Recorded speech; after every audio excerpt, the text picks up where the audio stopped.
নোয়াখালী বিভাগের জন্য হজ করতে গিয়ে সেখানে পর্যন্ত আল্লাহ তাআলার কাছে দোয়া করতেছেন একজন নোয়াখালীরা যে আল্লাহ তুমি আমাদের নোয়াখালী জেলাটাকে বিভাগ হিসেবে রূপান্তরিত করে দাও।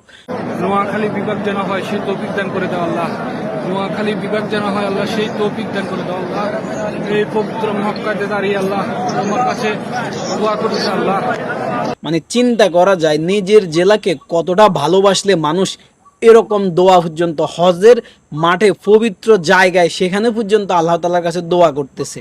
মানে চিন্তাটা করা যায় বাংলাদেশের 64টা জেলাতে কোটি কোটি মানুষ আছে, কয়জন মানুষ নিজের জেলার জন্য এতটা স্যাক্রিফাইস করে। আমাদের পূর্বপুরুষেরা পর্যন্ত আন্দোলন সংগ্রাম করে আসতেছে নোয়াখালী জেলাটাকে বিভাগ হিসেবে রূপান্তরিত করার জন্য। আজকে 205 বছর বয়স আমাদের নোয়াখালী জেলার। আমাদের পূর্বপুরুষরাও আন্দোলন সংগ্রাম করে গেছে, আমরাও আন্দোলন সংগ্রাম করব। প্রয়োজনে আমাদের নাতিপুতি ছেলে মেয়েরাও আন্দোলন সংগ্রাম করবে যতক্ষণ পর্যন্ত আমাদের জেলা বিভাগ হিসেবে রূপান্তরিত না হচ্ছে, ইনশাআল্লাহ।